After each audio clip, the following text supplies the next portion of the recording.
So out May 11th on 4K Ultra HD is Saw Unrated. This edition is coming with Dolby Vision presentation as well as a Dolby Atmos track, and it's going to be released in a regular edition, and then also Best Buy has a Steelbook edition, and then France is also getting their own version of a Steelbook with different art than the Best Buy version. So, you kind of have a few choices to pick from. This movie was released back in 2006 on Blu-ray. It was kind of like the beginning of Blu-ray, so to speak. And, it was kind of like one of the earlier titles that came out. And I actually had it on DVD prior to that. The DVD was in this really awesome, like hard plastic case that had a slip around it that had this red blood gel with this saw, like a circular blade kind of floating in it. Yeah, so I have it here. This was the DVD that came out originally. Like, I had never seen a case like this before. I mean, it's interesting right now. I forget how long this took, but it took a few years at least, but the blood that was in here along with the saw is now clear. Other than that release in 2006 on that Blu-ray, there was also some 8-film collection that they put out, which it was, I think, 4 discs, 8 movies spread across there. So it was kind of like a real cheap kind of cash grab to kind of throw everything together. They didn't put any love into some kind of box set for it, which probably makes sense because they put another one out every so often anyway. So on this new release, you're getting all the legacy features that were on all these previous releases. You're not getting anything new at all. You're getting some audio commentaries from pretty much everybody involved with the film, including James Wan, including Lee Wannell, who was a writer, and he was playing opposite Carrie Elways in the bathroom. And then there's the original short film of Saw that got this movie launched for these two guys. So you're going to get that if you're interested, and then some trailers, storyboards, just some typical kind of stuff that you just skip over most likely.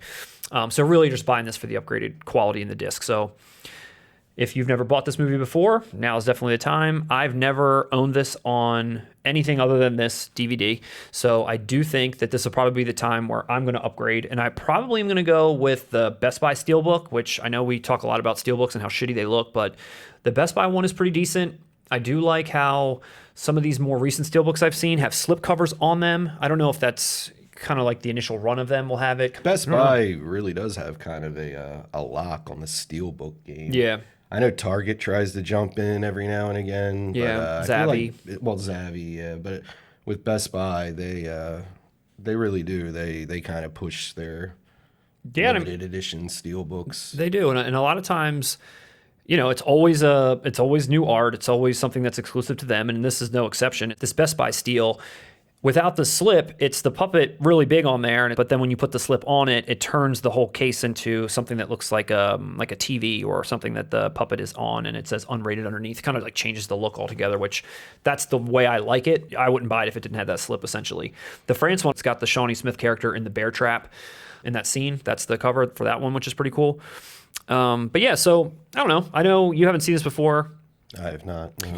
I thought this movie was kind of an interesting concept when it first came out. I thought it was well executed. I thought, for what they had, the budget they had, which was next to nothing, they pulled this movie off and made it, probably the vision that they were really hoping to based on the short that they put together. Got Carrie Elways and Danny Glover. Like, I don't think I'd seen Danny Glover in anything in a long time when I saw that movie. I was like, where have you been, Danny Glover? And now all of a sudden you pop up in Saw. And he kind of is playing like the Murtaugh character a little bit. He's kind of like too old for this shit. I'm too old for this shit. I'm too old for this shit. I'm really too old for this shit. You go first. I'm too old for this shit. One of the main criticisms you could probably throw at this movie was that the acting was a little shaky at times. I feel like there was a couple of takes where you kind of like maybe cringed at like something Carrie Elways said, or maybe cringed at something someone said, and which was kind of interesting because these aren't amateur actors, but I just feel like they didn't have a lot of time. They didn't have a lot of money. They just had to take the first few takes that they could get and just go with it. So that's the only thing that I remember feeling was a little clunky. Other than that, I thought it was like perfectly executed for what you were going in expecting. I doubt they expected it to be half as big as what it ended up being. Yeah. I thought maybe they'd think it was just a little indie horror film that would probably live on cable or something, but this ended up being a smash. Yeah, it was huge. And like, I don't think they anticipated it being 9 films later. They definitely didn't see this being some kind of Nightmare on Elm Street or Friday the 13th sort of, huge collection of movies with this Jigsaw character being the head of it, The character himself, I don't think, is very compelling. You don't know me. And I think it's the traps that are what makes it. And it's, in a weird way, it's like not a slasher, but it's like, what do you call it? Like a torture porn kind of thing. That's maybe not so much the first movie, but it keeps going that way. It's like, how many more crazy traps, how many more different ways can we kill people and maim people? And, you know. I mean, that's what slasher sequels become also. Yeah, it's right. Just how is Jason going to kill this camper? I actually, in a nostalgic way, appreciate how many sequels there are to this, just as a concept, since I've never actually seen them. The thing that they hung their hat on, I feel like, for this movie was that there was a cool concept, like I mentioned, really well done and so on, but they try to pull the rug out from under you at the end.